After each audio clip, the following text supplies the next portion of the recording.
kembali dalam program Berita Mataram hari ini. Sejumlah berita penting dan menarik lainnya telah kami siapkan untuk Anda dan berikut diantaranya. Jelang Lebaran Haji, ratusan ekor hewan kurban asal NTB dikirim ke Pulau Jawa. Pesta narkoba, kepala dusun dan rekannya di Lombok Tengah ditangkap polisi. Belasan tahun menanti, kakek pedagang gorden di Lombok Barat sukses naik haji. Bersama saya Rahayu Japar dan inilah Berita Mataram selengkapnya.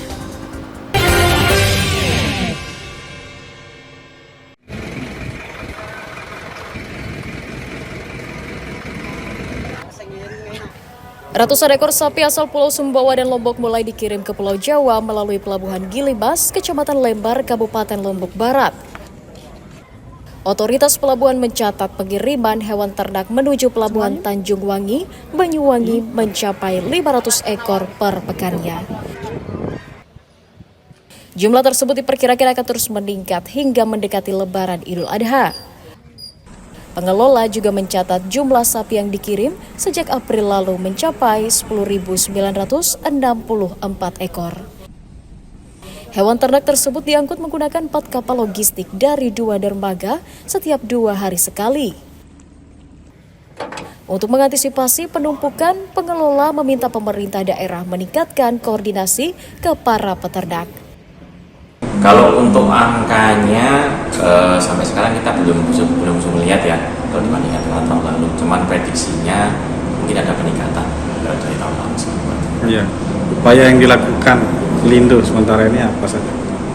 Kalau itu mungkin kita koordinasi dengan beberapa instansi terkait. Cuman kita juga menghimbau untuk bisa lebih mengoptimalkan tempat penumpukan sementara di luar area Gilimas.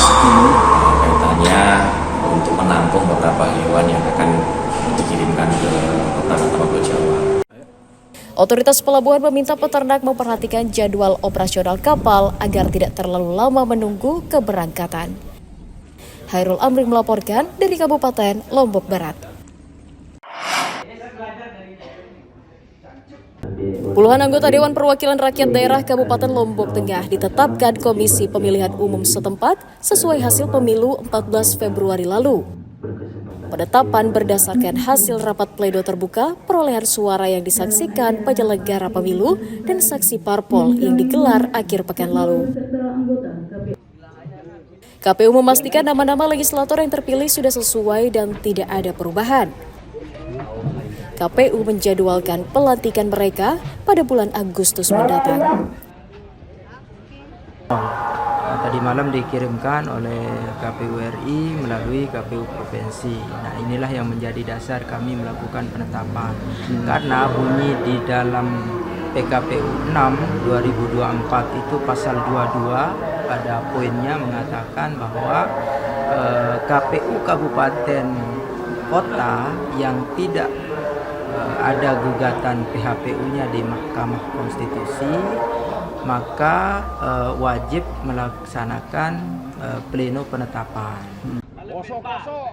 KPU Lombok Tengah memastikan 50 legislator terpilih melalui jalur partai politik untuk mengisi kursi Dewan Perwakilan Rakyat Daerah selama 5 tahun mendatang. Lukmanul Hakim melaporkan dari Kabupaten Lombok Tengah. Bapak Ibu sekalian, sebelum saya turun, Ribuan alat pompa air disumbangkan Kementerian Pertanian kepada petani di Provinsi Nusa Tenggara Barat untuk mendukung peningkatan hasil pangan nasional. Bantuan akan dibagikan oleh Pemda ke masing-masing kabupaten kota untuk menjaga produksi pertanian di daerah. Dari 9.000 pompa yang diajukan, Kementan hanya memberikan 5.100 unit saja. Alat tersebut difungsikan untuk memompa air ke lahan pertanian saat musim kemarau. Selain menjaga produksi lahan, hal itu juga menjadi solusi menghindari gagal panen saat El Nino. Kementan juga akan mengoptimalkan operasional pembagian air di 12 bendungan di NTB. El Nino overlap dengan kekeringan, mudah-mudahan Juli nanti sudah ada La Nina. Nah, harapan kita, tetapi kita harus waspada dengan memasang pompa semaksimal mungkin agar sawah bisa terairi sehingga kita segera tanam, melakukan percepatan tanam terus menerus. Yang kritis adalah 6 bulan ini, Mei, Juni, Juli, Agustus, September, Oktober, November. 6 bulan lebih ini yang paling kritis, ini yang paling menentukan. Kalau insya Allah 6 bulan bisa kita penuhi pangan kita, insya Allah ke depan nama.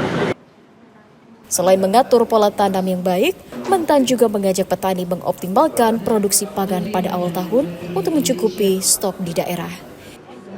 Dari Kota Mataram, Emi Kusuma melaporkan.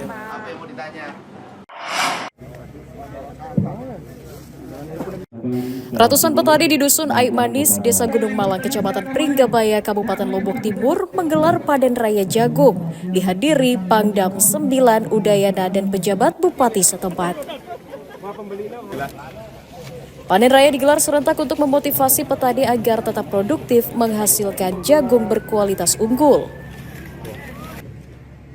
Pangdam memberikan bantuan benih jagung gratis, sementara Pemda memastikan penambahan distribusi pupuk subsidi hingga 80%. Petani diminta terus mempertahankan kualitas lahan agar menghasilkan jagung dan bahan pangan bermutu. Program Patriot Pangan ini kita berniat untuk meningkatkan semangat kita dan motivasi untuk kembali bisa mencapai kedaulatan pangan di wilayah maupun nasional, ya, karena ketahanan pangan saat ini merupakan isu yang sangat strategis di tengah adanya pemanasan global dan juga konflik yang sedang berlangsung di Ukraina. Kita harus mampu mencapai ketahanan pangan. Pemda berharap meningkatnya produksi jagung lokal bisa menurunkan harga pakan serta harga telur.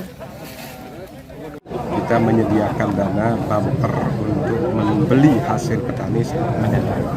Itu salah satu, saya pikir ide manis dari Pemda. Kami akan komit masukkan RPJMD sehingga petani kita semangat menanam, karena di panen raya Pemda akan bisa membelinya dengan harga yang sama. Anggaran yang disediakan Lotin berapa, Pak? Kita coba dari 10 miliar. Oh, iya. Berarti ada standar harga pembelian? Intinya supaya ketahanan pangan ini kan jangan sampai petani kita malas menanam karena harga rendah panen raya. Pada tahun ini, pemerintah daerah Kabupaten Lombok Timur menargetkan 43.000 hektar lahan pertanian akan ditanami jagung di Kecamatan Jerowaru dan Pringgabaya. Mutadum melaporkan dari Kabupaten Lombok Timur.